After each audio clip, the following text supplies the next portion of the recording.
Welcome to part 2 of our discussion of the COVID-19 epidemic. I know that a lot of you are getting tired of finding this on the radio, and so I'll just say up front, that is what we're going to talk about. I think from maybe a different perspective than you've been hearing in the news. In the news, there's a lot of panic, there's a lot of uncertainty, and we want to look at it from an opposite angle here at Disclosure. My name is Sean Boonstra, and we are virtually wrapped in saran wrap. And we are hermetically sealed in individual rooms in the basement. We are going through this with all of you. I want to say this, that we pre-recorded this show. Last week we talked about COVID-19 and we decided let's just keep talking while we still can go to our building because, as you know, the news shifts every day. And so you're listening to me a week after I say these things, a week after all of us say these things. In studio with me today is the lovely and talented Sean Boonstra, my wife of many decades. Many decades. Well, almost 3 now. Yeah, almost 3. And executive producer for this program, Ruben Gomez, in the control booth, isolated from us because we don't trust your hand-washing practices. You know, I don't trust my hand-washing practices either, so I wouldn't blame you. Yeah, I think we're just going to... We should just have you shrink-wrapped. That'd be the safest thing of all. Right? I get claustrophobic. Do you? So, yeah. I'm not sure we could get you through the laminating machine. And then, and then in the dark way behind them, sitting way out in the hinterland at a safe 3,000 feet away from me and behind 2 panes of glass. Well, actually, they're double panes, right? So it's 4 panes of glass. Joel and Hareem sitting in the dark, riding out the virus in the basement of our building here in Loveland, Colorado. And I know a lot of you. So actually, if you're with us on Facebook Live, you can watch how we do this, and you will be underwhelmed by my professionalism and my ability because you'll just see us the way we are in studio. But I've committed a major faux pas that I need to explain. I'm wearing the same clothes 1 week to the next. I'm a man of simple taste. Here's what I can do.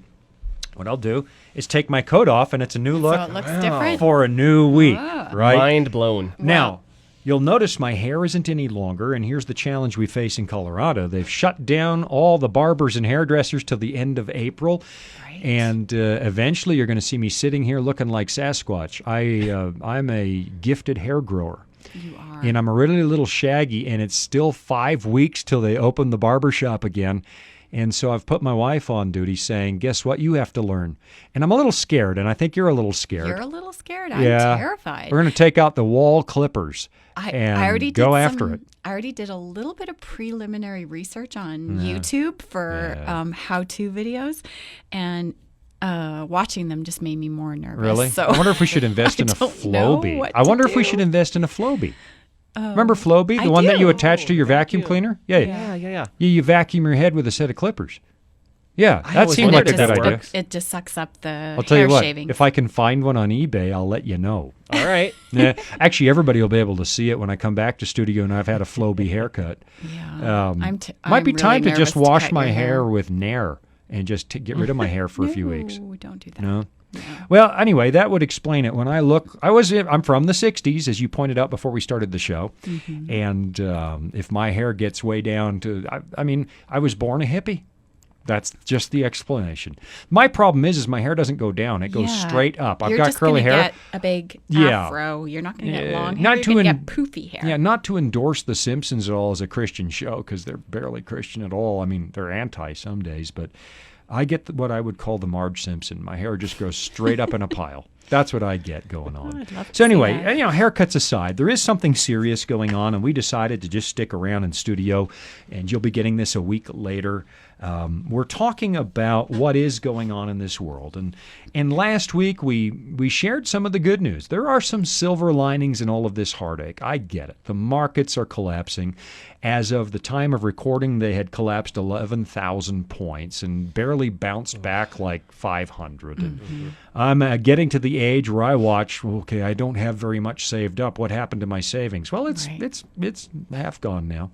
Mm-hmm. And so there's a lot of fear and anxiety, and I wanted to keep talking. And I know Many of you are sick and tired of hearing about COVID-19. Bear with us for a few moments before you give up. Maybe we'll have something that you can hang on to that's better than the bad news that comes in.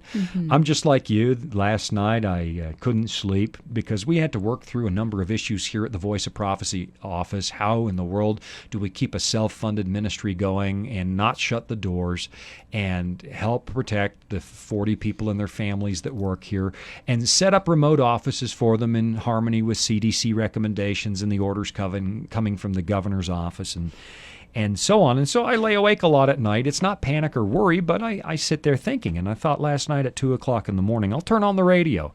Oh, my goodness, it's just nothing but bad news. And I was begging and gasping, please, somebody run anything other than a COVID-19 story. And here we are doing a COVID-19 story today again. And we have no idea, by the way, again, this is recorded a week early. We know it shifts every single day. It does. The landscape shifts, everything changes, and we have no idea what 7 days from now is going to look like. You're listening to me 7 days later, and so we may say things that aren't true anymore, and just know that was a week ago. We're doing this in advance. And one of the silver linings we looked at was the way that community is being restored to not just the American public, but Western civilization in a way that hasn't been there in a while. We are very isolated people, very self-contained people, but community starting to show up again. Yeah, even more than Western civilization. It's across the board. Sure. I know in our own experience this past weekend, went for a walk because we had a huge snowstorm. Yep. And then thankfully, as Colorado Springs are, the snowstorm was followed by warm, sunny weather and everything started to melt. Got bad news for you. I know. There's more snow coming. Yeah, 4 more days, several more inches of snow. Yeah. But I went out for a walk and I saw people out walking in my neighborhood, and I thought, I have never seen these people ever before. Yeah. And you know the regular walkers, interesting. right? There's a handful. I know them a mile away because it's the same people every morning. You're right. There were new people out there. Yeah, new dogs, all kinds of people that I had no idea lived in my neighborhood. So yeah, boredom and cabin fever, I think, a little bit. So, yeah, we're looking at some of the community, and if you didn't catch last week's program, you need to go back and look at it. Ruben had some marvelous ideas in his neighborhood, the way you have a Facebook community page for your neighborhood and sort of helping each other through this thing, right? Yeah, people have been amazing. This is something that came together. I mean, the page was launched a long time ago by people in our neighborhood, but when this crisis came up, everybody's talking about how they can help each other. Everybody's looking out for each other. And as I mentioned on the last program, we are putting teddy bears in our windows so that children can go for walks with their families and look for the teddy bears in the. So I'm going to put a teddy bear in my window. I wonder if that catches on or not. I've got my teddy bear also in his 50s. Poor teddy bear. The poor teddy bear. And he's looking just about as rough as I am these days. And maybe I'll give him a hair. Why don't you practice on the teddy bear first with the haircuts? On the 50-year-old teddy No, bear? maybe I don't not. think so. Maybe not. I wonder if we could still get a wig out of Goodwill and you could practice on that first, and I could estimate your skill level before you take the scissors to my head. I'll definitely practice on my own hair before I practice on you. Oh, good. Mm-hmm. I'll give you a haircut. No, I'll do my own. Thanks, though.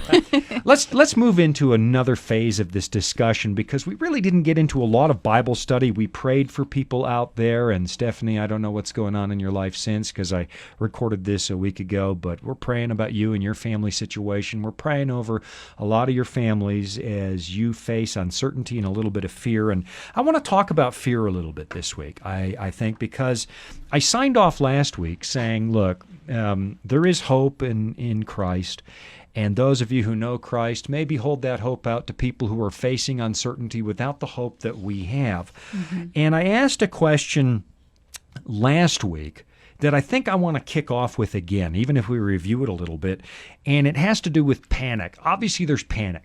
I've been watching this thing, and I said, man, there's a run on toilet paper. Next, there's going to be, and I don't have the prophetic gift, but I did get a few things right. Man, there's going to be a run on Purell. Sure enough, a run on Purell. Then I said something I could barely believe. There's going to be a run on food. And I disagreed with you. Yeah, you did. At that point, I said to you, no. I don't win very many arguments. Right. and I've tried to be smart with this whole thing. As I saw the numbers in Washington State, I thought, well, it's only a matter of time before our state had. And so I was smart. smart, and I just made sure that we were stocked up on the essentials. I didn't go crazy. But then you said there'll be a run on food, and I remember distinctly saying to you, no, there won't. Even in Italy, they're fine with food. Yeah. But that was not the case. And if Italy runs out of food, the world is ended. Right. Yeah, so.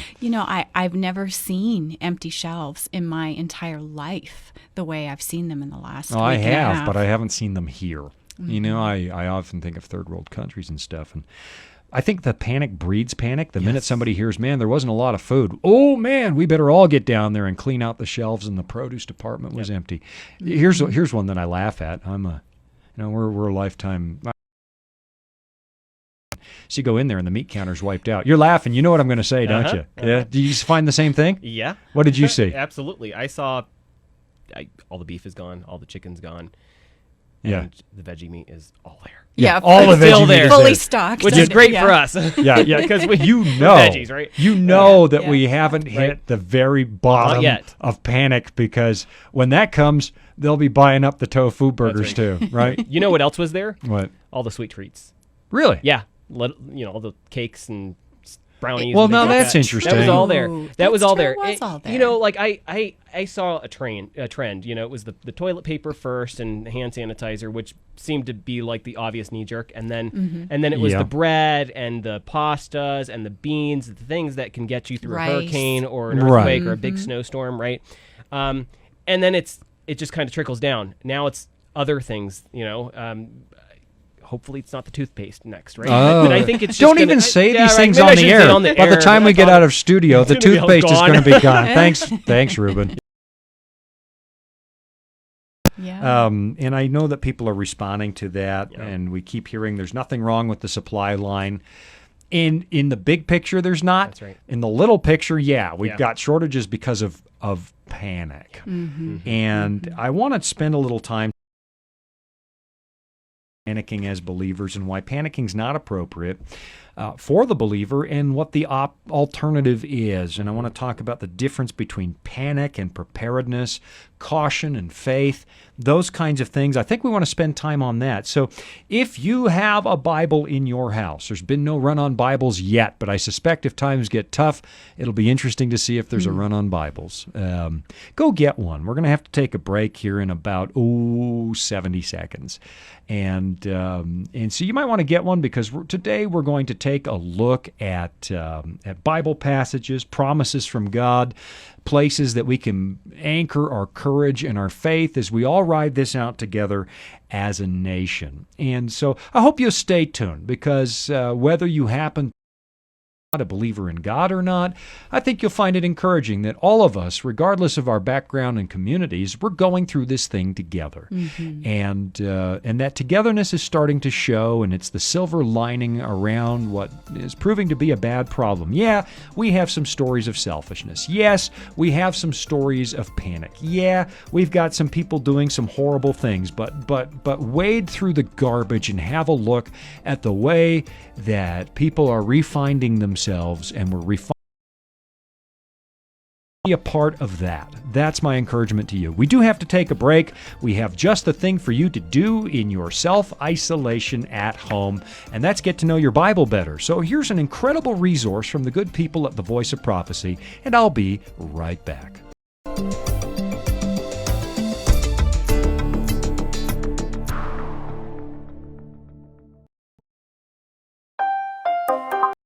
You're searching for answers to life's toughest questions, like, where is God when we suffer? Can I find real happiness? Or is there any hope for our chaotic world? The Discover Bible Guides will help you find the answers you're looking for. Visit us at Bible Study or give us a call at 888-456-7933 for your free Discover Bible Guides. Study online on our secure website, or have the free guides mailed right to your home. There is never a cost or obligation. The Discover Bible Guides are our free gift to you. Find answers in guides like, does my life really matter to God? And a second chance at life. You'll find answers to the things that matter most to you in each of the 26 Discover Bible Guides. Visit BibleStudies.com and begin your journey today to discover answers to life's deepest questions.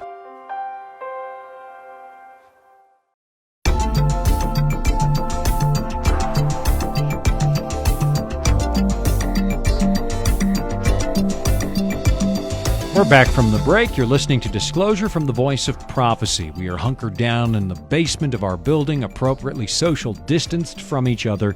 And you're listening to something we recorded, about a week ago or so, or maybe even a little bit more. Because we just wanted to, while we can be here together, just talk a little bit about what we're all going through collectively as a nation and as a 19 thing. And one of the things that happened around here, I said in the first segment, is, man, they closed all the barbers and the hairdressers, no more haircuts. And I was thinking about this during the break. I have no problem pulling out the clippers and chopping off my beard. I do it. I did it this morning. I just cut the beard down. And yet I'm scared to take those same clippers to my head. But I think on your head, you're not going for uniform length everywhere. No. I think that might look weird. I'd look like a chia pet. According to the YouTube.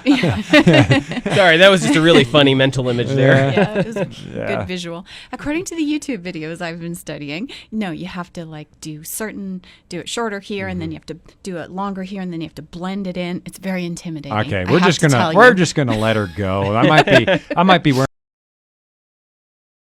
little high from all the hair, but I guess if you give me a bad haircut, I could fill in the holes with chia seeds.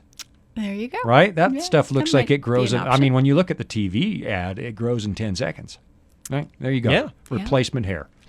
Replacement. All right. Let's get down to we were talking about panic and why we don't have to panic in this thing. Should we be panicking, you guys? Your thoughts on the panic and how to resolve panic and some of the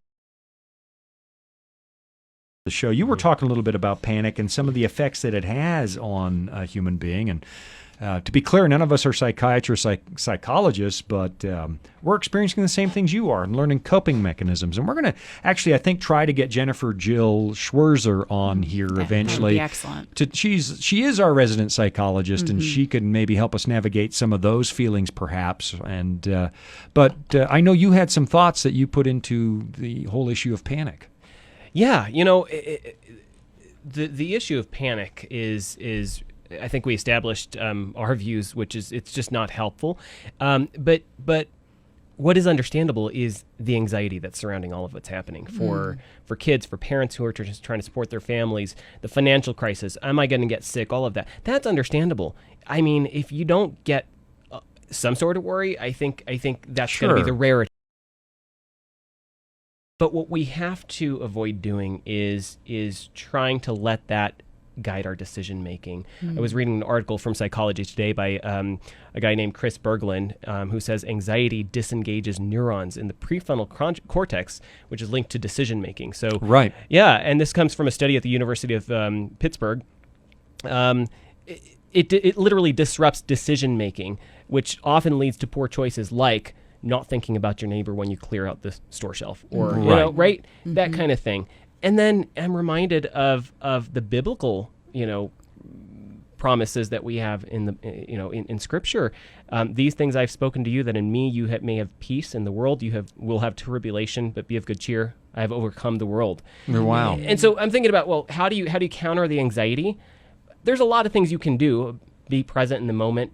But there's a lot of Bible promises on this too. It's the Psalms that says, "Be still and know that I am God," and that's in the midst of suddenly the numbers of everything. It's either in the 40s or the 50s or the 20s. The verse I'm referring to. Yeah, it's either in the Psalm 20 through 29 or 40 through 59. It's somewhere in there. It's in the Psalms. Yeah, as Paul always says, somewhere it is written, and suddenly but be still and know that I am God is in the midst of describing a world in turmoil, war, and turbulence, and so on. And living in the present means stop for a minute. Yeah. Stop for a minute.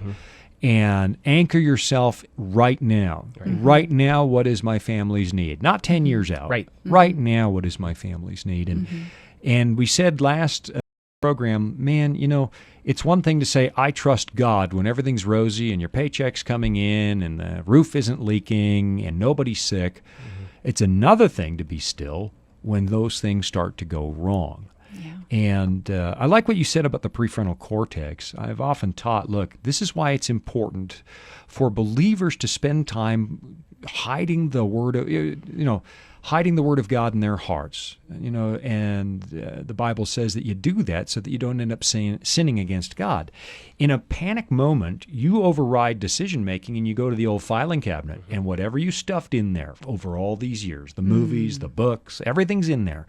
And your brain takes over, and without asking you what you want, goes in there and grabs information to deal with the present crisis. And it'll say, take all the panic, panic, panic. It's why it's important in the good times to put the right information in the filing cabinet. I think so. Yeah. So, you said a moment ago that I believe you said, Reuben, it's one thing to exercise natural concern. What's the difference? Is it a lack of faith to take precautions, do you think? No. I mean, I think we are, all of us, we're all parents here. We're responsible for our families. We're responsible to take practical steps to make sure our families are well. And Sean, you and I, we spent a lot of time with others on our administrative team over the weekend and early in this past week, thinking about our VOP family, our Voice of Prophecy family, our ministry family. So being proactive and making smart decisions is not a lack of faith. In fact, it's us being good stewards. I think also when we talk about panic versus making informed and smart steps, I think when I can just speak personally, when I start to feel anxious or worried about something and those kind of panicky decisions start to jump in, I sense that. I sense when I'm not being rational. And it really helps me to force myself to step out of that mode, which for me becomes selfish. When I'm in that panicking decision, I'm thinking about me and I'm thinking about my family members, and I'm not thinking about my neighbors. I'm not thinking about other people that are in my community. And so I think when we force ourselves to step back and think about all of us, those around us, those extended from us, those around us even globally as humanity, it takes away some of that anxiety and it makes it more rational. Yeah. Yeah. I know that I have some people that say, man, it's a lack of faith if you're preparing and you're putting a little extra aside. Not hoarding, but putting a little extra aside. But the Bible always encourages preparedness. You go to the book of Proverbs. One of the best-known Proverbs is Proverbs 6, verse 6. Go to the ant, you sluggard. Right. Consider her ways and be wise. Why? Because the ant is industrious. They provide for the colony, and they're laying by, it's the old Aesop's fable. The rest is the same thing, right? The grasshopper goofs off, and the ant is working and prepares for winter to come. I'm probably conflating the two in my mind, but, don't be lazy. Prepare. And it is not a lack of faith. Jesus said, while we're waiting for him to come, and I believe Jesus is coming again, and I think it's sooner than some of us suspect. But in the meantime, I don't know when that will be. I just don't know when that will be. But in Luke 19, in the parable of the servants, he says, occupy till I come. So what you do is you plan for your family like Jesus isn't coming in your lifetime, but you live like he is. And so is there a sin in laying by some money for your retirement or to provide for you and your spouse in your old age? No. If you suspect there's going to be a run on food or we're going to be isolated in our homes, there's nothing wrong with getting a little extra and putting it in the deep freeze to make sure that you provide for your family. The Bible talks about it's a sin not to provide for your family if you can. There's a radical difference between panic and preparation. And there is no cognitive dissonance. There's no dissonance between faith and caution. Faith and caution. Good faith acts responsibility. Good faith acts and takes your part wherever you can go. There's one chapter I've been dwelling on a lot. Did you bump the microphone in there? This is professional radio. Yeah. One passage our family, and I in particular, have been claiming for both my family and the Voice of Prophecy here is one that you may want to spend some hours in. Maybe we'll get a chance today to look at some of it, but it's Psalm 91. And it talks about God providing for his people, and it mentions pestilence and plague. It really does.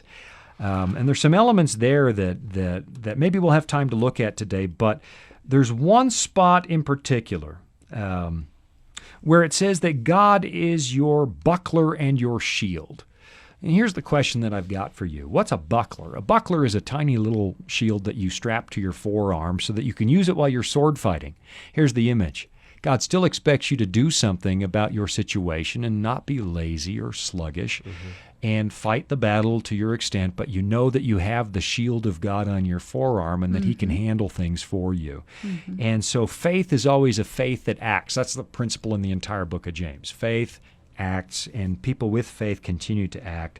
Occupy till I come. That same passage, just one other point here from, man, I chatted up the whole segment, but one other point from Psalm 91 is verse 11. You'll notice that it says He will give His angels charge over you. It's interesting to me that Satan grabs that verse in the temptation of Christ. He just grabs that verse and says, throw yourself off the temple, for God says His angels will have charge. He takes that verse and tempts Jesus, and Jesus says, you shall not tempt the Lord your God. There's a line between faith and presumption.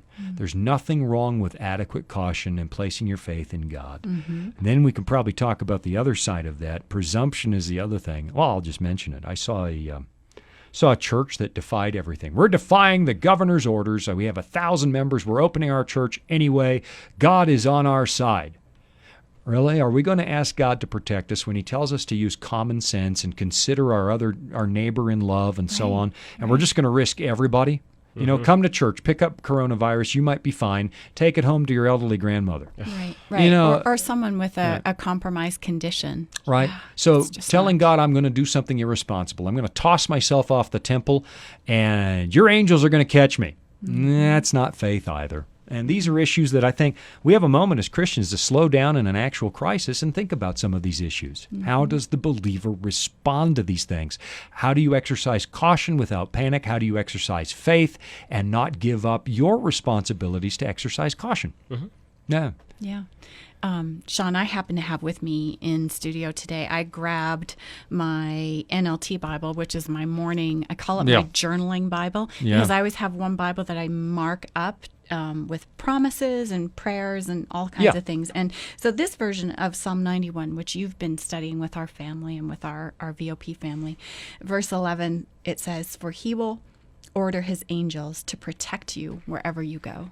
And that's a beautiful promise, isn't it? Yeah, there is something else in that promise that we probably should pay attention to, and I know that we're about 60 seconds from a break, but you'll notice that these promises that God provides are for people who love the Lord. Right. And so it is a two-way street. And I'll say this before the break, and maybe we'll talk about it a little bit. If you want God to keep His promises to you, I think there's a relationship there, and we ought to be doing what we can to keep our promises to God. We promise to walk with Him. We promise to follow Jesus and trust Him. And so it's a bit of a two-way street. God doesn't just apply His promises to you if you don't want them. And sometimes we have to take what God gives us. We have examples in the Bible where Paul said, man, I've got an illness, and I prayed 3 times it would be taken away, and it didn't happen. And so he says, I'm just going to trust God from this point. And trust is a big part of the equation because God eventually keeps every single one of His promises, whether now or in the kingdom. He keeps every one of them. And so we can approach this with some calmness. I do need to panic a little bit, though, because there's 5 seconds to a break. So I'll take a little panic and quit, and I'll come back in just a moment.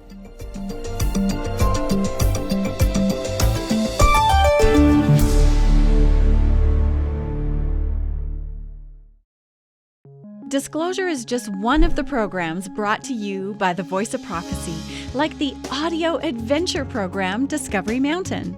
Discovery Mountain is a weekly Bible-based program for kids of all ages and backgrounds.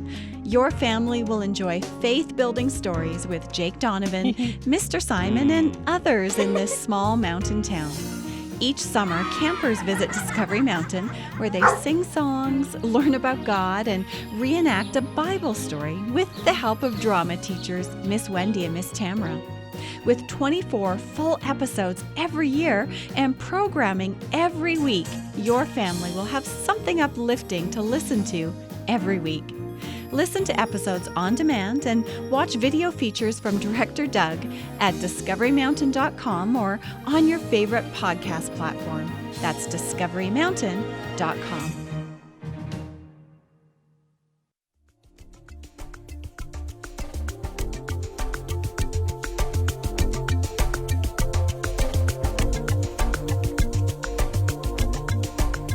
And we are back from the break, and we started talking about the things you can't get in the grocery store right now, and we're all starving suddenly. Like, you mentioned hummus in the break, and it's like, hummus. I wonder if there's any hummus on the shelf.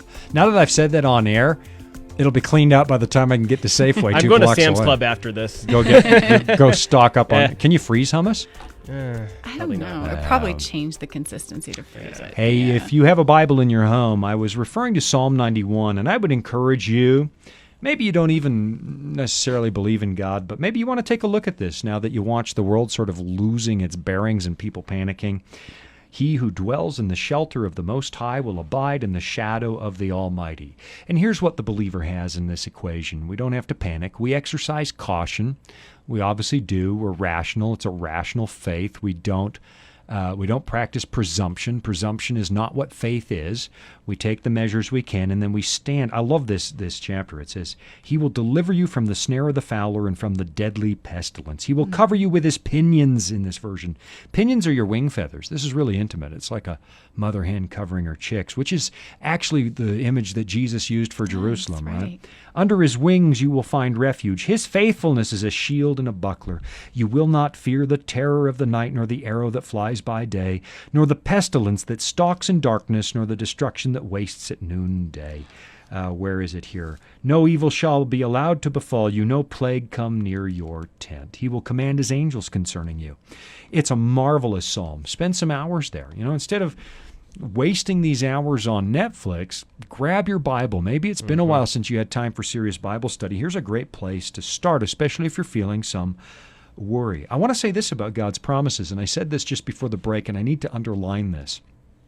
What we have as believers is the peace that passes understanding. We have a calmness of heart that there is a God who is in control. So no matter what happens, right, none of us gets off this earth alive.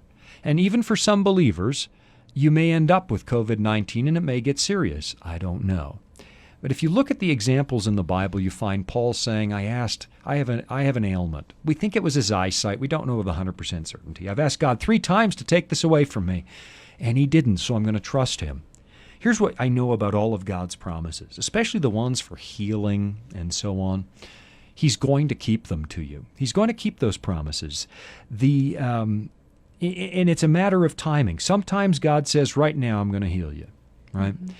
And sometimes He says, this is going to be at the right moment so everybody can see that I'm here. And sometimes He says, yes, I'm going to heal you. It's going to be in the kingdom. And our job is to trust. And the thing that brings peace is not the healing. Although I want that. Obviously, I want that. It's the trust. Right. I don't have to handle this. God will handle it. I can take this item off of my mental bookshelf and put it over here under God's dealing with it, and I can attend to other things. And that's given me some peace of mind. And so that's it. And it does say, and I'll let you guys share some of your favorite promises here. In Psalm 91, verse 14, because He holds fast to me in love, I will deliver him. This is God speaking. I will protect him because He knows my name. It does indicate a two-way street. God makes these promises, but He doesn't force a relationship on us. And I would suggest to everybody, this is a good time for you to review your relationship with God. God, have I kept the promises I've made to You? I know I'm a sinner and I can't do, I'm just not perfect and I have failed in so many ways, but I've been doing it. And God speaks to you in those quiet hours when you're isolated at home with your Bible open. And God says, actually, there's one area that our relationship could be a lot stronger, Sean. Maybe the worry could be a little bit better. That was one that struck me. And if we had time, read Matthew chapter 6, Jesus on worry. He doesn't say try not to worry. He commands you not to. Exactly. Right. So it is a two-way street. So this is a great time, as Paul says, to take personal inventory of your relationship with God. And so I'm asking God to keep His promises. I believe personally that God loves when you underline His promises in your Bible and say, I'd like you to keep this one for me and my family. I believe that with all my heart. But at the same time, God says, I'd like you to keep your promises to me too, please. Not that God won't, not that it's an equal relationship, never will be, but it's not a forced relationship, and God would like a relationship. He's not a heavenly dispensing, He's not a heavenly vending machine. What are some of the promises you guys are looking at a time like this? Well, I'm just looking at that verse you just shared, which was Psalm 91, verse 14. And then the beginning of verse 15 does say, when they call on me, I will answer. That's what my version here says. That's how it places it. So, yeah, it is about that relationship with God. Sure it is. Yeah. Where have you been in your Bible? Well, I have kind of a little package of verses that really have been speaking Go. to me here that kind of tie into the whole anxiety topic that we've been talking about. And you mentioned it, Sean. Jesus commands us not to worry. In Luke 12:25 and 26, it says, "Who of you by worrying can add a single hour to your life? Since you cannot do this very little thing, why do you worry about the rest?" Wow, does that ever suddenly stand Right? off the page in an environment like this? Yeah. Yeah. And to me, that says, read between the lines, it's talking about being present in the moment, caring for your family's needs, your neighbor's needs now, and not panicking about the future.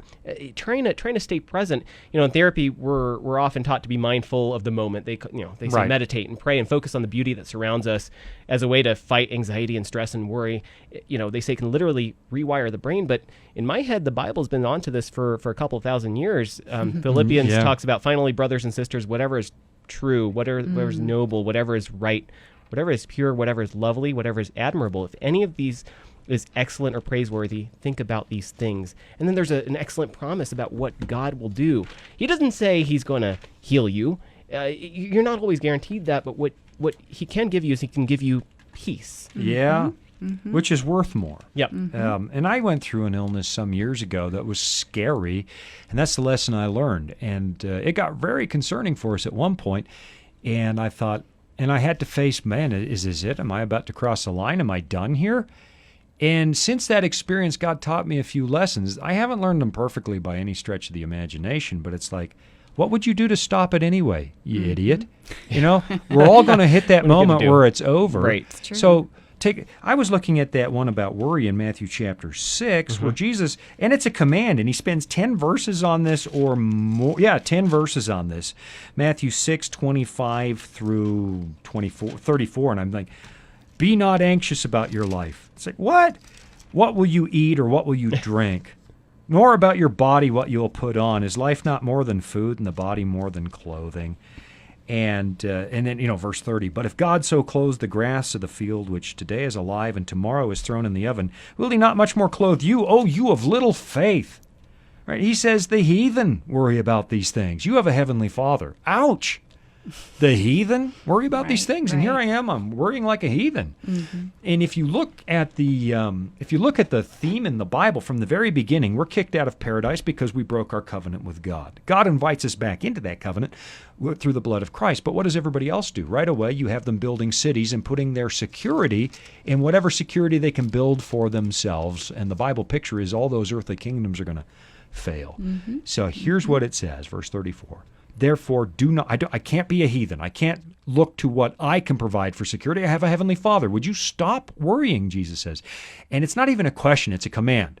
Therefore, do not be anxious about tomorrow, verse 34. For tomorrow will be anxious for itself. And here's the line for right now, I think. Sufficient for the day is its own trouble. Sufficient unto the day is the evil thereof in the Old English. And it's like, you know what? You're right. Today, food on the table, take care of my kids' worry and panic, pray with my family. I can't fix tomorrow anyway, so let's fix tomorrow when tomorrow arrives, and let's do this one day at a time and trust there is a God who's watching over all of this. Well, and we've actively had to remind ourselves to do that, haven't we, Sean? Because we've been dealing with making decisions so quickly, both for our kids, Oh, I know. for Snap our decisions. home, for our staff, our coworkers here, and we've had to say to each other, okay, we're going to worry about this today. That other thing, we're gonna save that for tomorrow because today is full. Today's is full. Yeah, we had to do that yesterday. We did. We How told about ourselves. we deal with tomorrow? Exactly. Right. Yeah, and there's deep wisdom there, and it is so timely. It is so timely. We're going to all kinds of verses now. Here's one, Psalm 34, verse 4. I sought the Lord, and he heard me, and delivered me from all my fears. This is something you just said a moment ago, Reuben. Is he going to deliver me from every eventuality in a broken world? No. We all have to reap the consequences of what we've done with God's creation. And I'm not exempt. I'm going to be, unless Jesus comes in my lifetime, and I think that might happen, but unless he comes in my lifetime, I'm leaving in a pine box like everybody else. And if it's not today, it's tomorrow, or 30 years from now, or a week from now. It's not a question of if, it's only a question of when. And so we live in a broken world. We're going to have to face that. Is it going to be COVID-19 that gets me? Is it going to be a car accident? I don't know. I don't know. So why am I panicking about that? And what God says is He's not going to deliver you from every ill effect of living in a broken planet. He delivered me from all my fears. And the most valuable thing in a crisis is a sense of peace. And there's something, and I don't always have a sense of peace. You know me well. I'm a worrywart. I live with you. But there's something that happens. I bet you can see it some days when I've gone into my study for an hour or two to pray and study and talk to God about it. You come out and, okay, the problem's still there, but now I have peace. Yeah. Well, and you use the word delivered, a theme that... Did you have something else there? No. I want to jump ahead of No, you. no. Okay. No, go ahead. You use the word delivered, and another word for that we see in Scripture is the word rescued. And I've seen that as I was studying through Psalms, which is one of my favorite books, the promises and that theme of God rescuing us. You know, He doesn't prevent us from suffering everything as Christians that all of us as humans go through. This current experience is a good example. We're all going through it. None of us gets a special Christian bubble. No. But what He does promise is that He will rescue us. And that doesn't mean prevent us from the effects of it, but He will save us in it. And I saw that theme, and I can just go through a few verses here quickly before the break. I saw it in Psalm 91 where we were earlier. In my version, which is the NLT, says, the Lord says, I will rescue those who love me. Verse 15 talks about rescuing. And Psalm 30 has that theme again. Psalm 30 verse 1, it says, I will exalt you, Lord, for you rescued me. You refused to let my enemies triumph over me. A little bit further down, there's one of my favorite verses in all of Scripture. It's Psalm 30, verse 5. And the second half of that says, weeping may not last through the night, but joy comes with the morning. You know, we're going to see the end of this, what we're experiencing right now. We don't know when, but we're going to see that joy, and we're going to see the end of it. And then the neighboring Psalm, Psalm 31, it says, I entrust my spirit into your hand. Rescue me, Lord, for you are a faithful God. And I mean, we can go on and on. Yeah. It's all through Well, the I don't Psalms. think we can go on too much. And I know Ruben's got a stack of verses he's looked up, but I like that idea that you just put out there. Morning will come, folks. You know, we've been through this before, and we'll probably be through it again before Jesus comes. Morning comes. Yeah. And for some of us, maybe this time, morning will come when Jesus returns and He wakes us up. You know, right. and the graves are opened. Yeah. But morning will come, and that's why what we're really looking for now is some calm and peace of mind and resting with a God who knows what's going on down here. One of my favorite verses comes from the Psalms as well. He collects your tears in His bottle. He knows your anxiety. He sees you crying. He sees the worry that you have. Some of the messages coming off of social media, I hear real worry. We prayed for somebody last week. God sees it. He's collecting your tears, and He promises that this will in time be made right. We've got to take a break. We'll be right back after these messages from the Voice of Prophecy.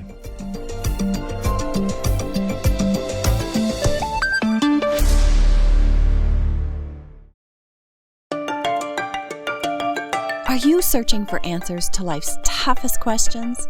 Like, where is God when we suffer? Can I find real happiness? Does my life really matter to God? Or is there any hope for our chaotic world? The Discover Bible Guides will help you find the answers that you're looking for. Visit us at BibleStudies.com or give us a call at 888-456-7933 for your free Discover Bible Guides. Study online on our secure website or have the free guides mailed right to your home. There is never a cost or obligation. The Discover Bible Guides are our free gift to you. Find answers in guides like A Second Chance at Life. You'll find answers to the things that matter the most to you. Visit BibleStudies.com and begin your journey today to discover answers to life's deepest questions.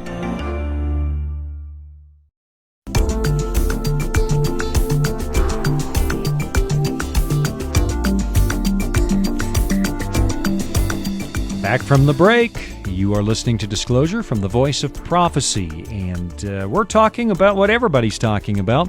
If you're just tuning in, this was pre-recorded, and pre-recorded enough in advance that things may have radically changed and facts that we are uttering may have changed since we've uttered them. But while we're in studio and have our team together, we want to take advantage of it and just talk about God's promises a little bit. And I was thinking about God's promises, and I had a thought. I think it was while you were talking about some of your favorites, Gene, from the book of Psalms.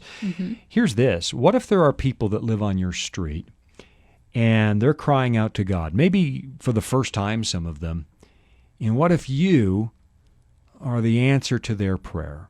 What if you are the agent that brings hope and a little bit of light past that house? And that's what I like about the Facebook group that Reuben's Neighborhood is doing, and the project that we talked about in another program where you're gathering greeting cards. You called ahead to the nursing homes and got permission.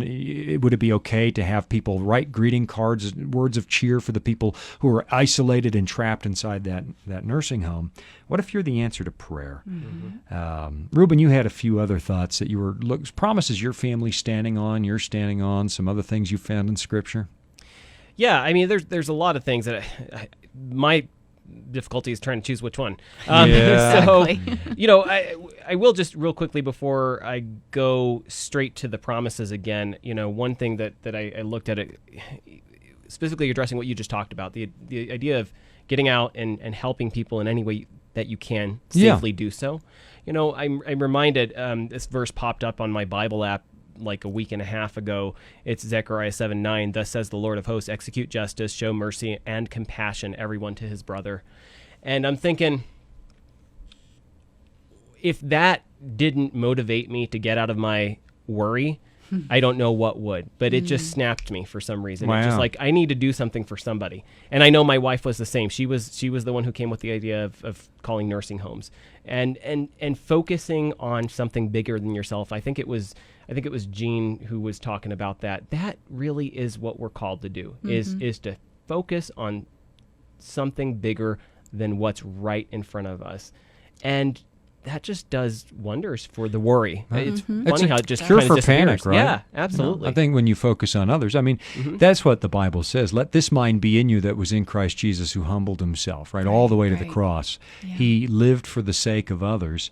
And there's something about that does bring an abiding peace, because you're not focused on self anymore, and self can be a never-ending feedback loop of selfishness. Right. Oh, I'm panicking, and then you get another loop and another loop. But now if I'm focusing, Lord, let me be somebody else's answer to prayer, that sort of shifts the whole playing field, and you're not obsessed. You break that feedback loop, I think. Yep. Yeah. What have you got? You looked something up. I saw you look something up. Well, I'm struggling to find it. Okay. now. So, let me share one here. Move along. Let me hear. Here's one. Philippians 4. I was just in Philippians 2 with "Let the mind be in you." Be anxious for nothing. Yes. What? Right. Really? Yeah. For nothing. But in everything by prayer and supplication with thanksgiving, let your requests be made known to God. And the peace of God, which surpasses all understanding, will guard your hearts and minds through Christ Jesus. What did that just say? There's a few elements there. Stay in prayer and supplication. Talk to God. Be anxious for nothing. Thanksgiving. Pray with thanksgiving. My goodness, it's so easy to focus on what might go wrong in a month. What if I lose my job? What if we don't have enough to eat? What if my retirement savings disappear? Those are genuine concerns. I'm not going to belittle those. But what if you focused on the things you're thankful for? We ate today. I had a hot shower today. My kids are happy and playing this morning downstairs in the family room. There's so much to be thankful for, and when you tend to dwell there, God says this, in that attitude of thanksgiving, let me know what you need and want. Let your requests be made known to God.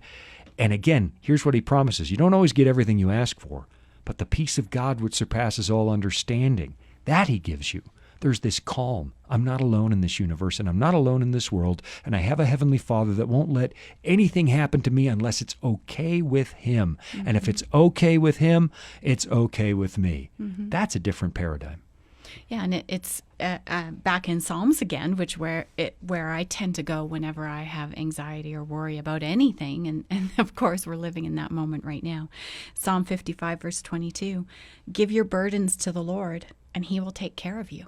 I mean, it's simple, but it's powerful. Yeah. It really is. That sure is. And the verse that you just shared, be anxious for nothing, reading those verses during the good times, during the easy times, you know, you can appreciate them and you know that there's wisdom there and that there's truth there.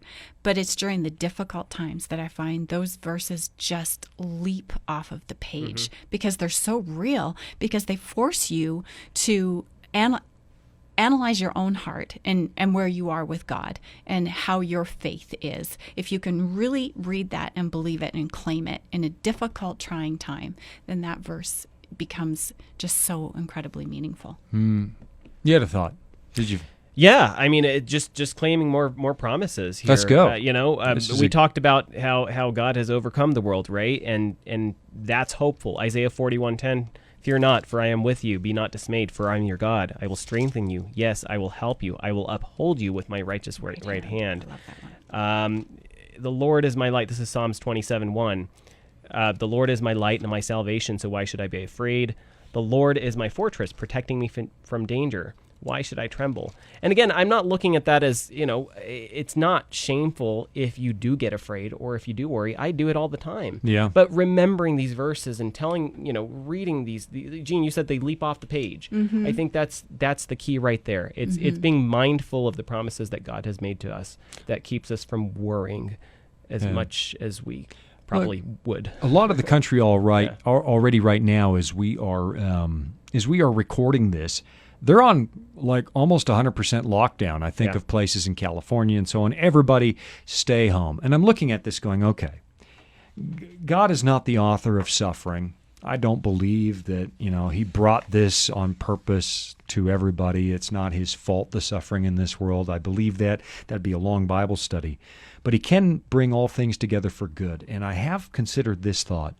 With everything that's going on in this world, as polarized as the human race has become, as sort of self-entitled and bickering as we have gotten, I've always wondered, what's the solution? And what if God is going to use this moment in your life out there to say, I'm going to push the pause button on everything right now, and I'm going to take away everything that looked like it was your only hope, like I'll let the stock market slide a little bit. I'll let, I'm going to push the pause button on everything. And maybe you could finally spend some time with me and hear from me. Maybe this is an opportunity for us to get to know God a little bit better and turn off the noise for a little bit. Yeah. I think about that a lot. I want to be clear, God did not bring this plague to get your attention, although there are moments where he allows things to get our attention. And I don't want to get too deep into theodicy and so on, but this could be an opportunity. A lot of us complain, I don't have time for Bible study. Well, you're home all day now, right? And we have a choice. It's either Netflix or this book. And Netflix, I notice everybody's binging on shows about plagues. Are you kidding me? Why would you feed that fear loop? Right. Why don't you take a moment, maybe you don't even believe in God, but this could be a moment, open the Bible and see if he's not real. Take a few minutes, go somewhere. I heard a preacher say this recently. Go to that quiet place and talk to him out loud. See if he's real. And then be quiet and listen. Be still and know that I am God. This could be an ideal opportunity to find the calm that a lot of people have found in God and face this thing. Your eyes are still wide open. It's not presumptuous. You know that things can go south in this world, but you face them with calm. I used to wonder how some of the great martyrs of the Christian faith just went to the stake and sung as they lit the sticks. And I'm thinking, man, I can't do that. And somebody once asked Charles Spurgeon, could you do that? Could you die for your faith? No, he said. They said, well, you're the great preacher. How come you can't die for your faith? He said, I can't, but I think when the moment comes, God will turn that on and enable me. That's true. It's this calm of knowing that no matter where it goes, can you imagine having a life where things can go wrong, but it doesn't bother you anymore? And that's an opportunity right now. We can open our Bibles and we can talk to God and we can ask him, would you give me what we just read about in Philippians 4, verse 6, the peace that passes all understanding. You can't explain it to people apart from there is a God and he's covering me right now and he's got this and it doesn't matter what happens. The sun, as you said earlier, Gene, is going to come up in the morning. Yeah. It's going to come up in the morning, one way or the other. Well, and I think of just a very practical application of what you just shared, which is this crisis does sort of shine a light on our lives and maybe areas that are out of balance. We're all so busy. Right. You know, think of when we first heard about this virus in the U.S. and Canada. How many of us spent days even canceling things, canceling plane tickets, canceling speaking engagements, canceling events, canceling this, canceling that, and not just us, our children as well. We are all overcommitted, and this in a very practical way allows us to look at all of that and assess, okay, Lord, where's my life out of balance with you? Yeah, this could be a moment for reset. It could be a shift to what I think of as the new normal. And I think of, as a history major, I think back to the 1918 flu. And yeah, I was there. The rest of the crew was not. Yeah. And just two things that were very normal before that outbreak of the flu, which they changed, and I personally think are disgusting now. Two things. One, there were no drinking fountains. There were barrels of water with shared cups. Okay? That changed then. And they had to outlaw spitting during the outbreak of the 1918 flu. Okay? Two things that now seem so ick to us. So what is our new normal going to be coming out of this? And I have been trying to take that as a personal challenge to say, okay, Lord, show me the areas that are out of balance and what can be at the end of this, because the morning's coming, the joy's coming, this will end. What can I do differently that will help me to more glorify you in my life? Wow. It's an opportunity for a big old reset, folks. I mean, we're forced to be still. And maybe with that stillness, we can know that he is God. Reuben, you had a thought. We've got minutes to go. Yeah, you know, to Gene's point about the new normal and how things are changing, two things. One, I think this is shedding a light for a lot of people on like the crazy busy lifestyles that we all led before this pandemic. And we're still surviving.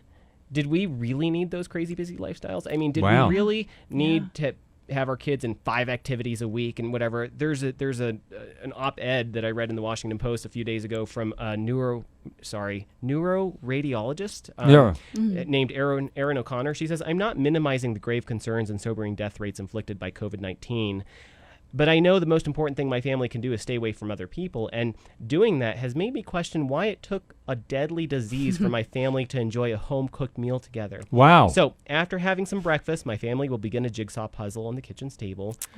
Definite first. I suspect we might finish it in a week, maybe 2. My silver lining is that while I have a heavy heart for the many horrors of this crisis, I've been able to carve out a silver piece of gratitude in my home, and I suspect many of you will too. Wow. Well, I can't think of a better way to wrap up the show. I'm in tears. Yeah, that literally brought tears to my eyes. We're all experiencing that, I think. Folks, let me close by saying this. We've said it in another program. I know it's scary. I know it's a crisis, and for many people it's going to get tough. But there's an opportunity in here as well. There's an opportunity to rediscover who we are, and particularly who we are from God's point of view. This is a time to claim back your life. A time to claim back your life with God and with your family. Maybe the pause button is going to be good for us when this is all done. And here's an opportunity to say, what have I really done to bring joy to this world? Or have I been part of the never-ending panic that goes on in this planet? Maybe I could be joy. Maybe I could be an answer to prayer. Just know that we actually take prayer seriously here. I'm praying for all of you out there. Be safe. Take this moment to rebuild your life, rebuild your family, and rebuild your relationship with God. Until next time, I'm Sean Boonstra. You've been listening to Disclosure, talk radio from the good people at the Voice of Prophecy. Visit us at voiceofprophecy.com. Until next time.